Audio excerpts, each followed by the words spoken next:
Welcome to Spirits Podcast, a boozy dive into mythology, legends, and folklore. Every week, we pour a drink and learn about a new story from around the world. I'm Amanda. And I'm Julia.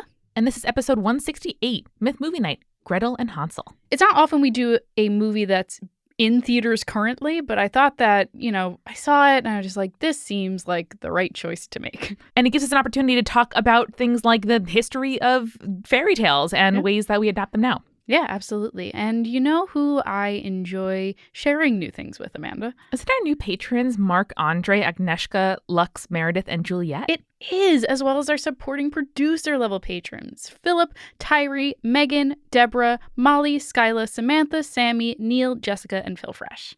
They sustain our show and make it possible every dang week, just like our legend-level patrons, Brittany, Josie, Kylie, Morgan, Kylo the Husky, BM Yep, Scotty, Audra, Chris, Mark, Mr. Folk, Sarah, and Jack Marie. And Julia, this week we are enjoying a variety pack of German beer, which is quite thematic, from a local Belgian and German beer store here in Greenpoint, Brooklyn. Yeah, I'm rocking out to that Hefeweizen. It is extremely good. One of the first beers I ever liked was a Hefeweizen. I think it's a very good kind of entry point for people who don't know if beer is for them yet. Yeah, it's a little bit lighter. It's almost like starting with like a good shandy, you know?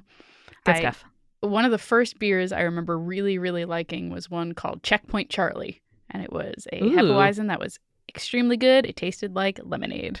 That is so delicious. Speaking of delicious, Amanda, what delicious things have you been watching, reading, or listening to lately? I awaited with great bated breath the release of Daniel M. Lavery's newest book, Something That May Shock and Discredit You. Mm-hmm. The cover is just like a wonderfully brooding, Byronic figure, and it is a really like lovely, heartfelt, sometimes like heart-wrenching collection. No one writes like Danny does, and I love every single thing that he writes, whether that's a newsletter or the brand new book that clearly took a ton of time to make. And actually, we just set up a list of all of the books that we recommend in the show, as well as books by our guests. So if you want to find a link to buy Something That May Shock and Discredit You on a great website that helps share revenue with indie bookstores when you make purchases, go to spiritspodcast.com/books. What an easy URL to remember, Amanda. Thank you. I set it up. And speaking of things that may shock and discredit you, I don't know why I did that transition.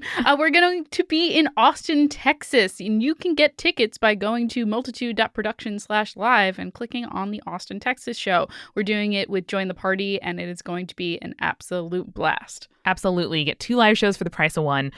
Come on down, hang out with us at the North Door, and I don't know, we're going to be full of tacos and ready to have a good time. I love being full of tacos. I'm always hungry. Delish. We're also so excited this week to let you know about a new show from Multitude. We don't even have like a siren for that because it is so rare and exciting. Woo!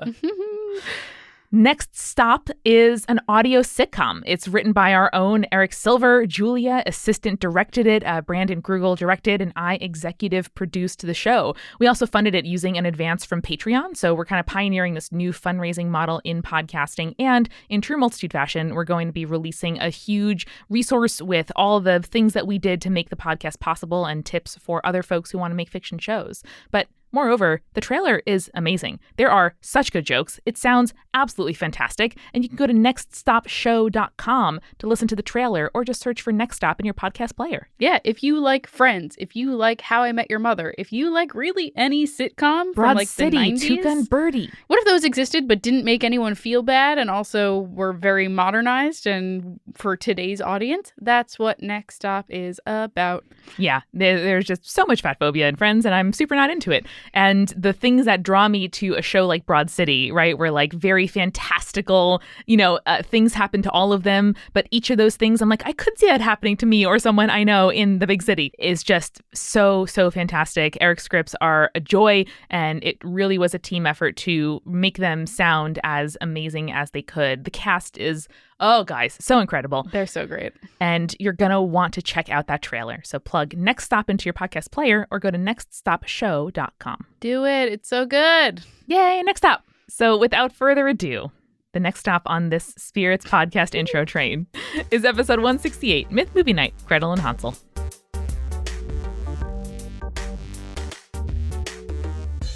Amanda, I picked the movie this week, and it is also my turn to summarize the movie this week. Yes, Julia, 2 minutes. I know Amanda is not the biggest fan of horror, but I'm glad she stuck it through with me to see Gretel and Hansel, which is what this episode is about. So if you do not want to be spoiled for the movie, just skip ahead a little over 2 minutes. Yes. Okay. Ready, Julia? I have a timer. Oh boy, I'm a little nervous. This is a bit of a thick plot. I believe in you. Okay. All right. 3, 2, 1, go. So the movie starts with a baby getting sick and a father taking the baby to an enchantress to cure her. However, she gives the baby the power of premonitions. As the child grows up, she uses her powers to kill people because she knows her premonitions end in death, including her father. The kid is taken to the woods, implied to die, I guess, and instead ends up luring children into the forest instead, like you do, of course.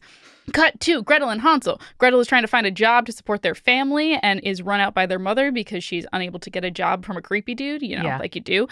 They try to hide in a hut but are attacked by a man, but then saved by a hunter. And then the hunter shelters them for the night and gives them leads on where they can find a job. So they go into the woods the next morning to forage for food and find work. They eat some magic mushrooms that make them like hallucinate and laugh and a bunch of stuff.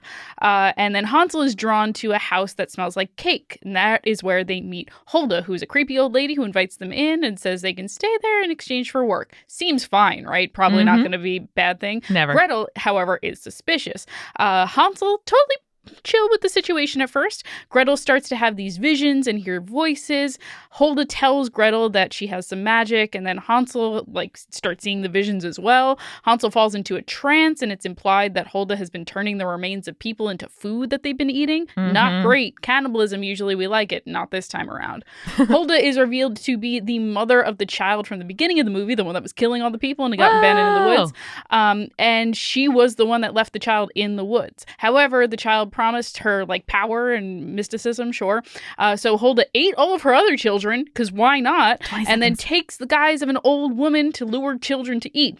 Hulda plans to eat Hansel. Gretel is able to kill her with her new magic powers that she got. Gretel sends Hansel home and then takes the place of Hulda after setting the spirits of the children she ate free. And then we're done. Yay! Wow, you have 3 seconds left. Incredible. I killed it. Incredible.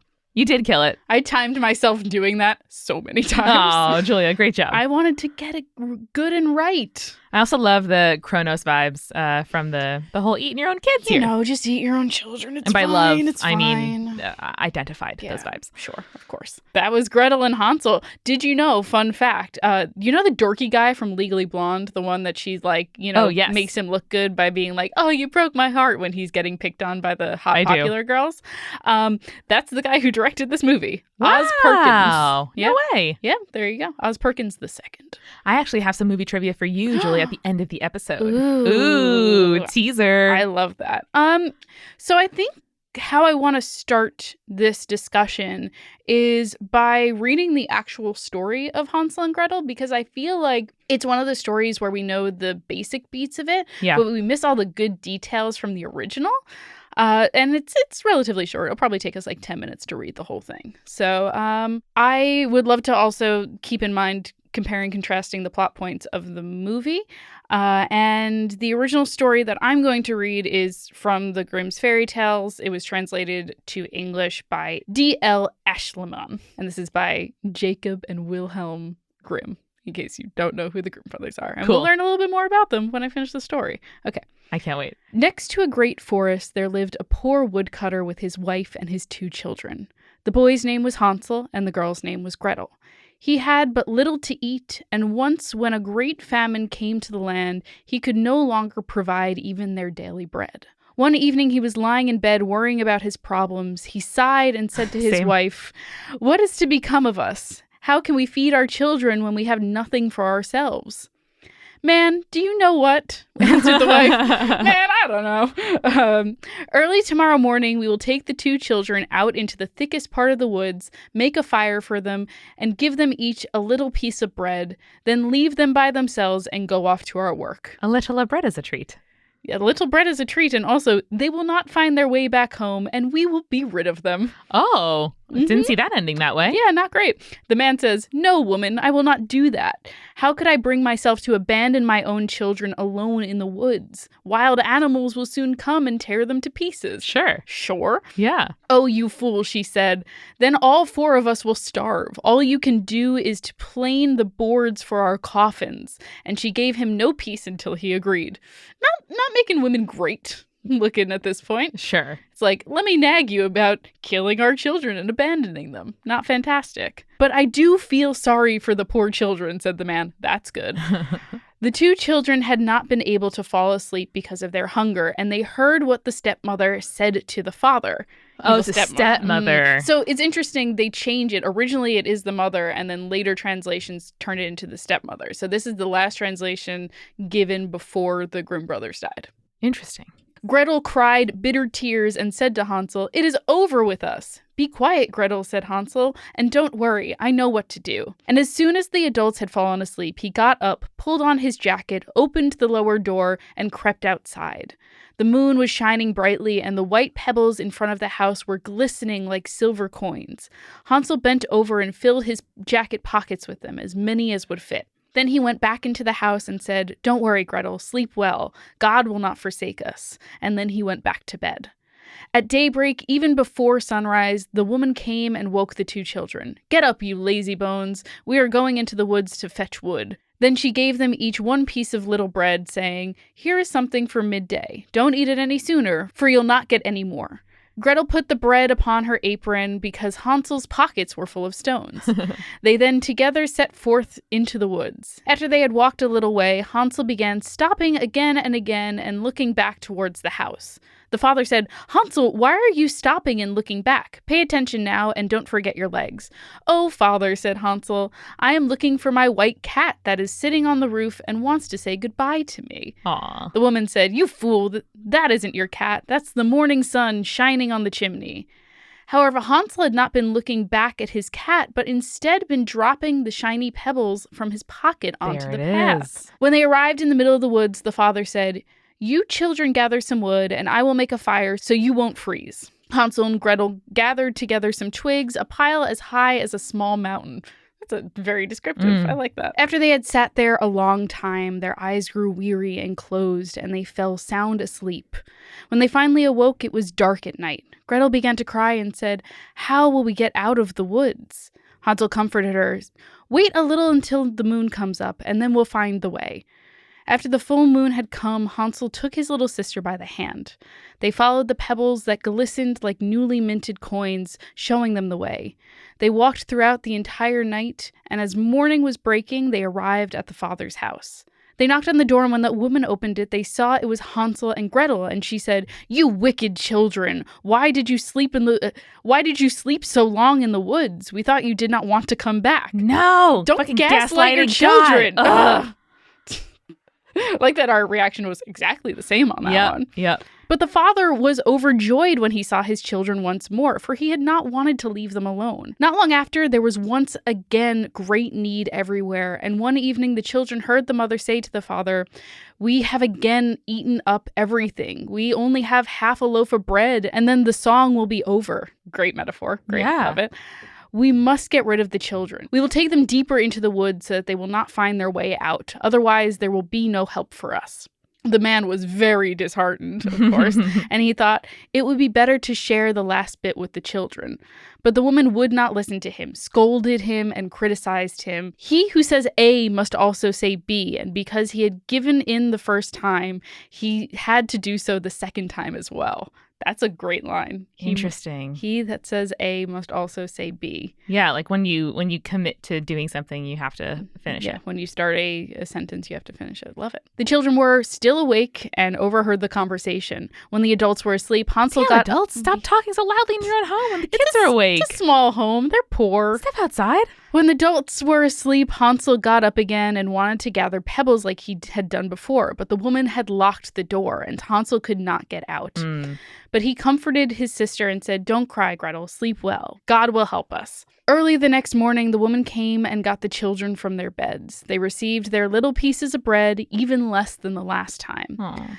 On the way to the woods, Hansel crumbled his piece in his pocket and then often stood still and threw crumbs onto the ground.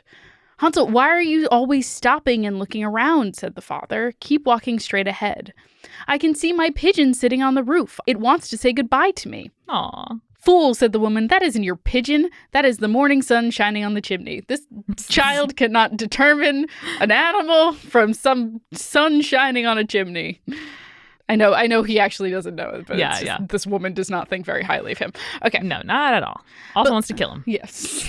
Again, does not think highly of him. Not at all. But little by little, Hansel dropped all the crumbs onto the path. The woman took them deeper into the woods than they had ever been in their whole lifetime. Once again, a large fire was made, and the mother said, "Sit here, children. If you get tired, you can sleep a little. We are going into the woods to cut wood. We will come and get you in the evening when we are finished." Again, I love the pattern of stories. Yeah. The Grimm brothers really hit all of those points whenever they're telling fairy tales. When it was midday, Gretel shared her bread with Hansel, who had scattered his piece along the path. Then they fell asleep, and evening passed, but no one came to get the poor children. It was dark at night when they awoke, and Hansel comforted Gretel and said, "Wait, when the moon comes up, I will be able to see the crumbs of bread that I scattered, and they will show us the way back home." When the moon appeared, they got up, but they couldn't find any crumbs. For many thousands of birds that fly about in the wood and the fields had pecked them up. Not the best plan. The bird's not going to eat the rocks. I also like the many thousands of birds. The birds are hungry here too. There's so many thousands of birds. Hansel said to Gretel, "We will find our way." But they did not find it. Oh. They walked the entire night and the next day from morning until evening, but they did not find their way out of the woods. They were terribly hungry, for they had eaten only a few small berries that were growing on the ground. And because they were so tired that their legs would no longer carry them, they lay down under a tree and fell asleep. It was already the third morning since they had left the father's house. They started walking again, but managed only to go deeper and deeper into the woods. Aww. If help did not come soon, they would perish. At midday, they saw a snow-white bird sitting on a branch. It sang so beautifully that they stopped to listen. When it was finished, it stretched its wings and flew in front of them.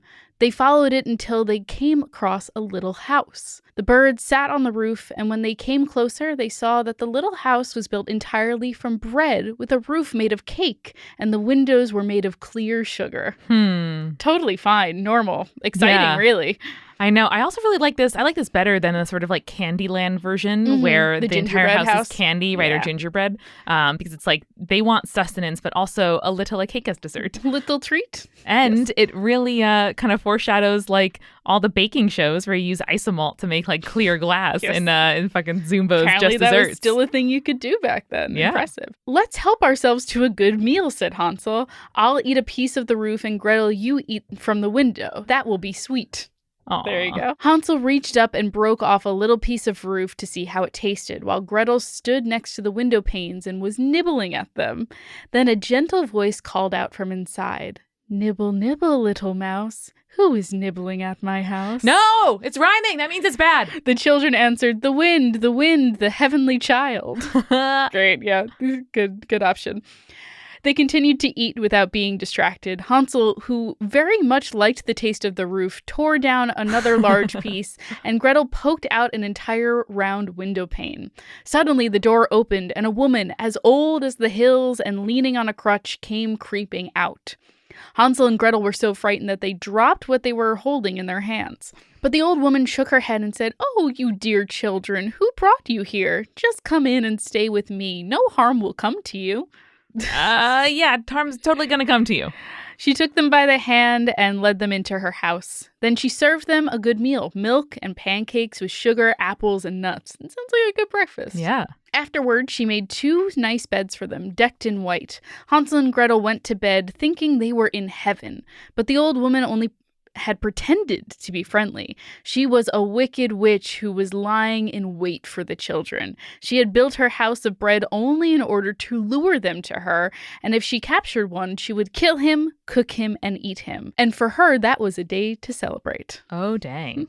Witches have red eyes and cannot see very far, but they have a sense of smell like animals and know when humans are approaching. This is some wild witch lore. Yeah. I'm here for it. When Hansel and Gretel came near to her, she laughed wickedly and spoke scornfully. Now I have them. They will not get away from me again. Again? Who knows? I guess previous children, maybe? Maybe, or like maybe she knew about them from the time they were in the woods the last time. Oh, shit. Early the next morning, before they awoke, she got up, went to their beds, and looked at the two of them lying there so peacefully with their full red cheeks. They will be a good mouthful, she mumbled to herself. Oh, no. Then she grabbed Hansel with her withered hand and carried him to a little stall where she locked him behind a cage door. Cry as he might, there was no help for him. Damn, Hansel. It's a rough time. Then she shook Gretel and cried, "Get up, lazybones," the same insult that the stepmother used. Yes. Fetch water and cook something good for your brother. He is locked outside in the stall and has to be fattened up. When he is fat, I am going to eat him. Just like revealing the plan like a Bond villain. Oh, right. Yeah. Very Bond, very Fast and Furious. Gretel began to cry, but it was all for nothing.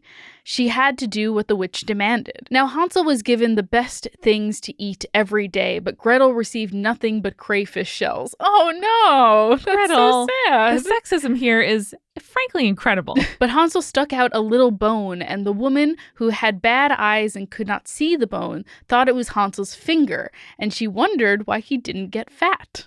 Oh. Little bone. Yeah. Bony finger. When 4 weeks had passed and Hansel was still thin, impatience overcame her, and she would wait no longer. "Hey, Gretel," she shouted to the girl. "Hurry up and fetch some water. Whether Hansel is fat or thin, tomorrow I'm going to slaughter him and boil him." This is a real slow burn of a witch. Oh, yes, it is. Yeah. It is. Oh, how the poor little sister sobbed as she was forced to carry the water, and how the tears streamed down her cheeks. "Dear God, please help us," she cried. "If only the wild animals had devoured us in the woods, then we would have died together." Jesus, Gretel, that is dark. I mean, this whole thing is horrible. "Save your slobbering," said the old woman. "It doesn't help you at all."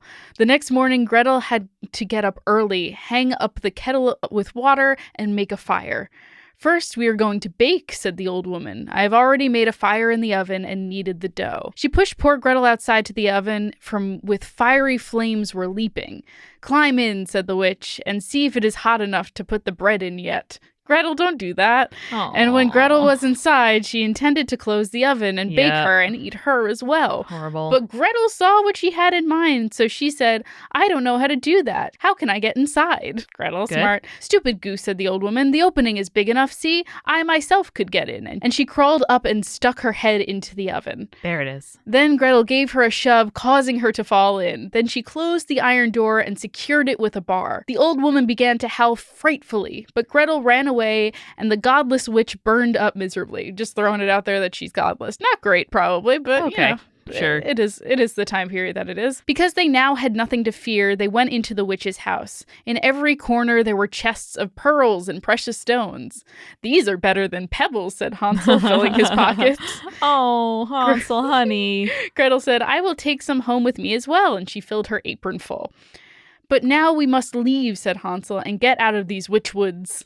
Which ones? After walking a few hours, they arrived at a large body of water. "We cannot get across," said Hansel. "I cannot see a walkway or a bridge." "There are no boats here," answered Gretel. "But there is a white duck swimming. I'll ask it, and it will help us across." She called out, "Duckling, duckling, here stand Gretel and Hansel. Neither a walkway nor a bridge. Take us on to your white back." That one doesn't really rhyme. A big duck, okay. I guess. Yeah, big duck. The duckling came up to them, and Hansel climbed onto it, then asked his little sister to sit down next to him. "No," answered Gretel.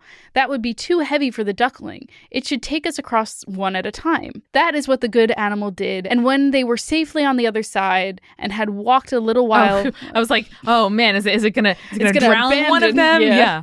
No, and had walked a little while, the woods grew more and more familiar to them, and finally they saw their father's house in the distance. They began to run, rushed inside, and threw their arms around their father's neck. The man had not had one even happy hour since he had left his children in the woods. Good! However, the woman had died. Woo! Oh. Awesome. Man, this is true fairy tale morality. I kind of forgot how black and white this is.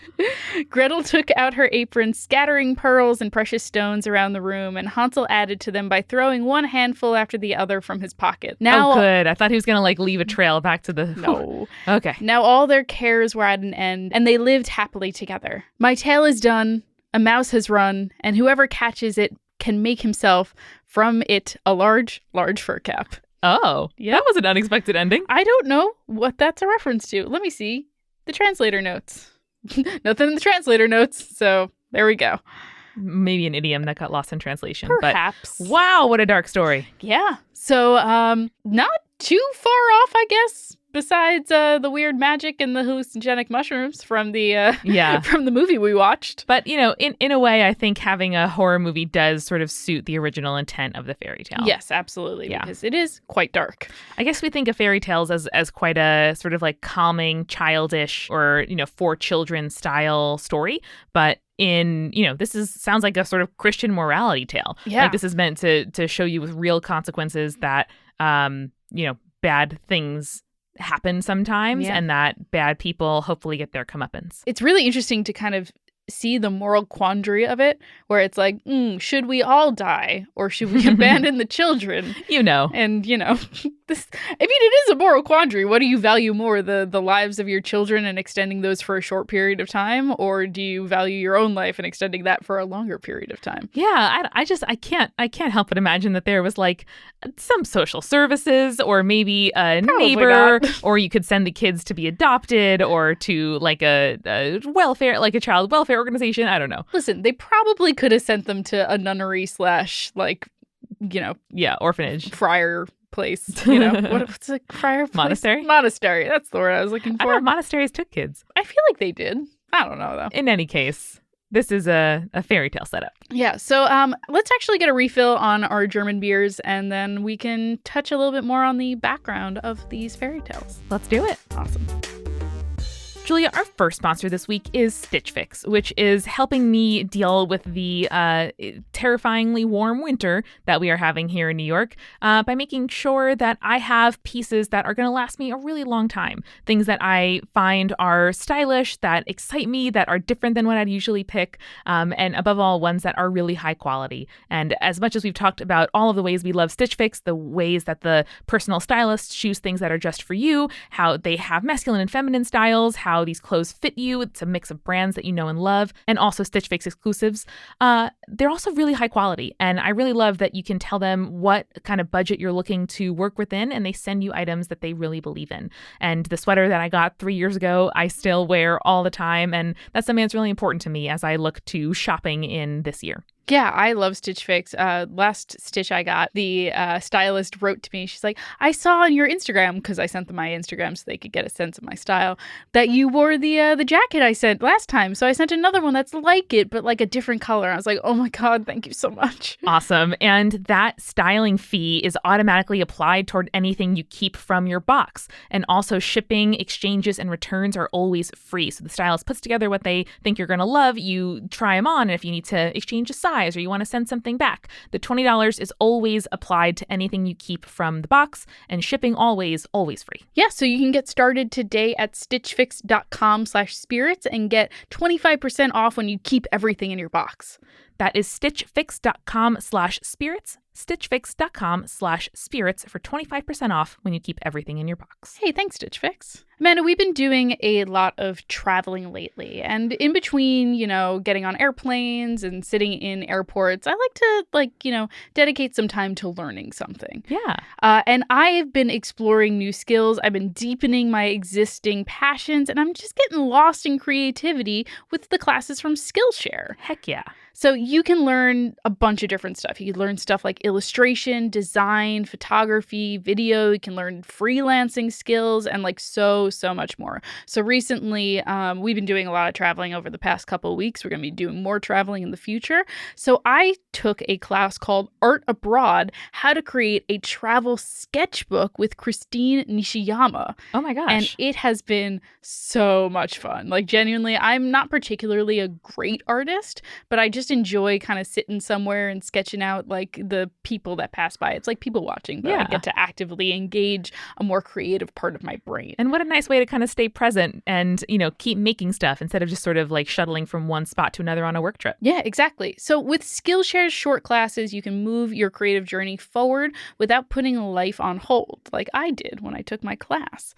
And I didn't have to put it on hold while I was traveling. It was great. So you can explore your creativity at Skillshare.com/spirits2, where our listeners will get 2 free months of Skillshare Premium. That's 2 months free at Skillshare.com/spirits2. Thanks, Skillshare. We are also sponsored this week, Julia, by Every Plate, which is America's best value meal kit. Now, their dinner options cost only $4.99 per serving and come together in about 30 minutes. So definitely cheaper than getting takeout and faster than going to a grocery store, which means that the time that you would have spent cooking, you can instead spend on things like enrichment or exercise or spending time with family and enjoying your meal with somebody you love. Yeah, and I love that they provide all of the ingredients you need in the amounts that you need. So you never have to go to the store to buy something to make Every Plate's meals. So everything is already pre-measured, ready to go.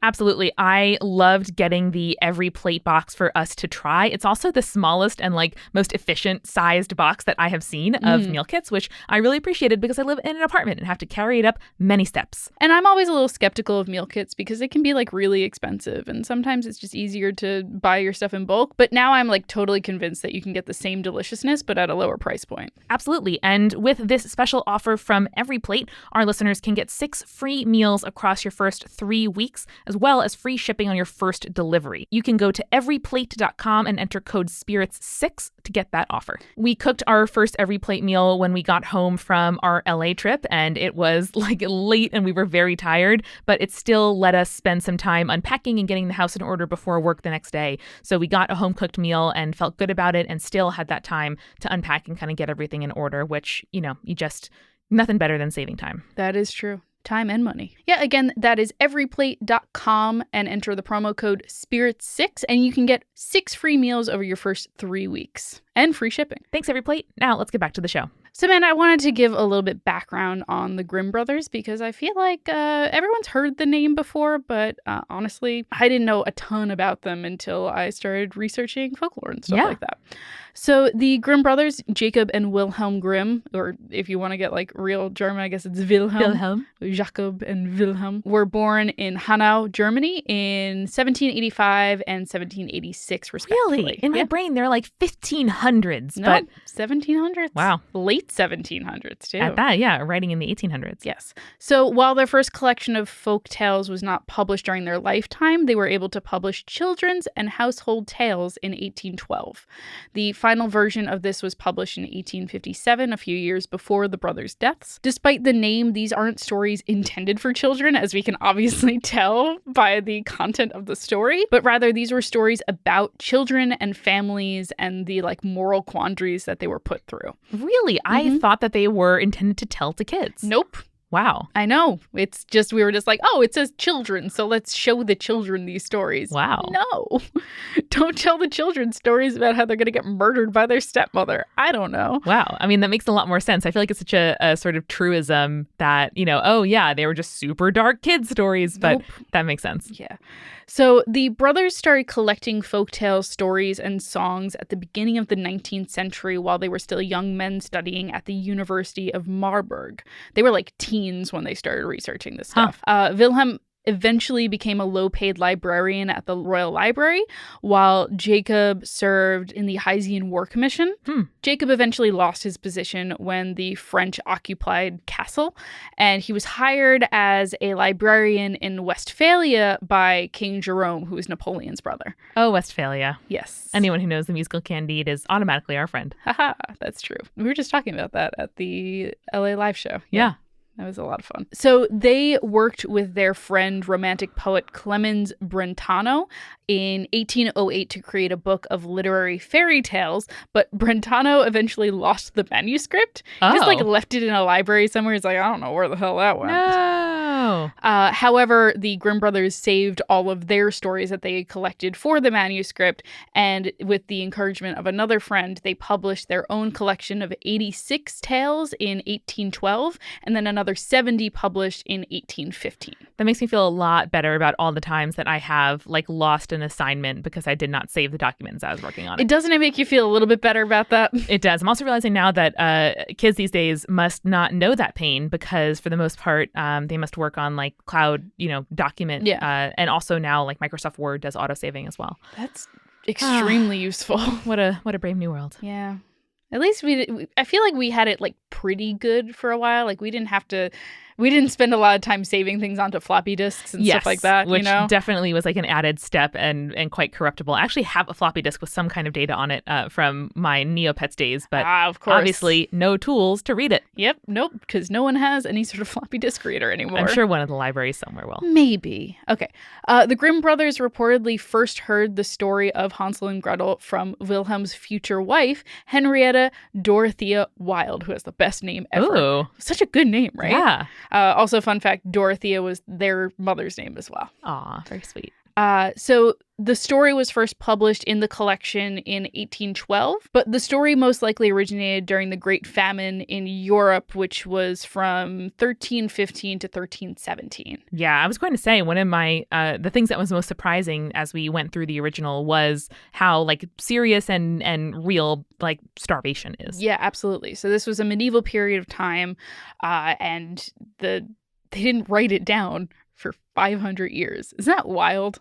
They just collectively had the same story told for 500 years, and then finally someone collected it and published it and wrote it down. I don't know. I mean, would you think to write down the lyrics to, Twinkle Twinkle Little Star or something? No, I guess not. But I assume someone else has done that. You know what I mean? Yeah. Oh, honestly, fair. Well, also, as we talk about in this month's Head, Heart, Gut about rock, paper, or scissors, which one is best? Mine was team paper, and paper wasn't really cheap and widely available until the late 1800s. That's fair. So I definitely understand that, for people conserving paper or monks are handwriting manuscripts, you probably are going to prioritize things that are of quote unquote higher cultural value. Fair. Absolutely. And speaking a little bit more on the Great Famine, because of hard times, many people, like we saw in the story, abandoned their children in order to feed themselves. And there were some reports that people resorted to cannibalism in order to survive. Wow. So we see both of those instances in the story. Yeah, there are definitely these elements of the opinions and historical circumstances that informed these folk stories, everything does. I was not surprised, but still saddened to hear that there are some just gross anti-Semitic stories in the original collection. And those were appropriated, later on by the Third Reich. And it's not a thing I want to dwell on, but also something that I didn't want to leave unacknowledged as we talk about these stories. Yeah, absolutely. And I think that's fair. I mean, in reading the story, we see the witch get called a godless heathen, which is not great. Again, not super great that we're othering someone and also associating not a belief in a Christian God with cannibalism. And, difference is made evil. And that is the fundamental, tenet of hatred and othering. Yes, and not great. Don't do that. Learn from the Grimm brothers' mistakes. Don't be yes, they don't believe in God, therefore they eat children. No, unacceptable. I think also a good reminder that that writing things down gives them power, and that making a record of something and publishing something is never neutral. Yes. And I feel like we see this more and more, like, who do you choose to retweet? Like whose posts and whose research and whose links do you deign to share? Yeah. When you want to talk about a serious issue, like, do you amplify a thing that's problematic, or do you kind of allude to it and like talk about the bigger issue? Yeah. I feel like it's something that, in the olden days, it was like journalists trained in ethics are the ones that, are kind of determining what is published and what is public record. But now all of us are. And it's something I've been thinking about a lot. And I don't know, just sparked the thought. Yeah, I think that there's an interesting aspect in studying history that everything has a certain bias. And when you try to look at history without acknowledging that bias, you create a skewed version of history. And it really takes a lot of effort to make sure that when you are studying history or when you're talking about the past, you talk about the influences that this version of the past has. Yeah. I also want to talk about something, speaking about history. I want to talk about something that I had a passing familiarity with, but really dug into in the research of this episode, which is the Arne-Thompson-Uther Index. Ooh, so what's this? Also known as the ATU Index. It is used to catalog folklore types, since there are a lot of folkloric stories can be broken down into very similar fundamental stories with different details. Huh. So it's kind of like Joseph Campbell's Hero of a Thousand Faces, but like acknowledging like, oh yeah, there are different versions of this story. This is the most well-known one, but there are, across all cultures, there is a story that is similar to this. Cool. Tell me more. So it was first created by Finnish folklorist Antti Arn. I'm probably going to pronounce all these wrong. I'm sorry. And then was expanded upon by Stith Thompson and Hans Jorg Uther. Thompson defines tale types as, quote, this is a great quote, a traditional tale that has an independent existence. It may be told as a complete narrative and does not depend for its meaning on any other tale. Huh. It may indeed happen to be told with another tale, but the fact that it may be told alone attests to its independence. It may consist of only one motif or of many. Fascinating. Yeah, I think that's a really great definition of like what a folkloric tale is Yeah. and like what it fundamentally is. So like when we hear the Hansel and Gretel story, we usually only get the breadcrumbs, the witch's hut trying to get eaten, then returning home. We usually don't get the details of like the duckling or the starvation or the evil stepmother. Or those the are rocks. details that it can be told without, Right. but it does add an additional bonus to it. I also love this definition because I think it applies to the movie as well. The story of Hansel and Gretel can absolutely be told independently, as the story of the child from the beginning of the film also can be told independently. By the way, if you're interested, Hansel and Gretel is classified as class 327A in the ATU Index. Incredible. Yes. I want to read this so bad. It's very, very cool. Speaking of which, there are also several stories that are similar to other fairy tale stories from across Europe to the Hansel and Gretel ones. Folklorists Iona and Peter Opie pair them with Baltic stories that feature children outwitting ogres or monsters. Such tales as Hop on My Thumb, Finette Cendron, Clever Cinders, The Lost Children, Little Brother and Little Sister, and Vasilisa the Beautiful. Shout out to Baba Yaga because she's the witch in that story. Hey. Many of these stories, Hansel and Gretel included, are parallels to coming-of-age stories in which the rite of passage is to enter the woods and manage to find your way back out again. This is particularly interesting, too, when you examine the fact that the children are sent out to find jobs, and in the film, Gretel is interrogated on the status of her virginity. So I think those are like really interesting kind of frames in which to look at the coming-of-age story and how Hansel and Gretel kind of fit into it. Totally. Yeah. Yeah. Just because they're kids trying to like literally survive doesn't mean it's not an allegory for less like base need issues. Yeah, absolutely. And Amanda, I think you did a little bit of research on other adaptations of Grimm Fairy Tales. I sure did. I guess I was staggered to see and to be reminded how many Disney stories come from Grimm Fairy Tales. Like there's a list on Wikipedia of films based on Grimm Fairy Tales, and that includes Cinderella, obviously Hansel and Gretel, Little Red Riding Hood, Rapunzel, Rumpelstiltskin, Shrek, Sleeping Beauty, and Snow White. Okay. Which was like, oh yeah, no, those are just like the big canonical, like new modern age Disney films. Sure. Which is or classic also age, DreamWorks. golden age. And yeah, it's just like it's staggering how many of the things that we think of as just like classic, just children's stories / fairy tales come from these stories and a lot of Disney and DreamWorks work. Yeah. Do you have a personal favorite, Amanda, of those? Well, Julia, I do, and I'm glad that you asked. And this is kind of a based off of. Mm-hmm. So we worked on this show, but also the movie is interesting. It's Into the Woods. Of course. Which deals with... basically all of them. Yes, exactly. And also is incredibly dark. Mm-hmm. So I think that kind of represents the tonal difference. It's also interesting given the index, like you can just put on the first act of Into the Woods and it's just kind of like a nice fairy tale musical. And then if you stay for the second act, things get real bad. Fun fact, if you get the like Broadway junior version of the script for Into the Woods, it is only the first half of the play. There's no second half whatsoever. It sure is. And, you know, this is something that's so fundamental. It's kind of like our pop culture understanding that it's hard to kind of like know what to say. So instead, I'm going to tell you about the development process for Into the Woods. Fantastic. I'm really going to just like pull an Eric Silver and come in with the research that you did not expect but need. I'm in for it. In for a penny, in for a pound. Let's do it. So, Into the Woods has been a musical, obviously, but people have been talking about turning it into a film since like the early 1990s. Sure. And so there was originally an attempt to make it into a film at the time. These two guys, Gans and Mendel, wrote a script for the show, or for a screenplay based on the show for the screen. And a reading was held with a cast that included. Oh boy. Prepare yourself. Here we go. Robin Williams as the baker. What? Goldie Hawn as the baker's wife. Okay, yeah. Cher as the witch. Whew. Danny DeVito as the giant, which is fun. Okay. Steve Martin as the wolf. And Roseanne Barr as Jack's mother. Glad that didn't happen. Yeah, glad that didn't happen. Yeah. So that was just incredibly wild cast. Incredibly fun. And that kind of fizzled and died. And then in 1997, Columbia put the film kind of back into play, with Minkoff still attached as the director, and reportedly in talks to star in the film Billy Crystal, Meg Ryan, Susan Sarandon.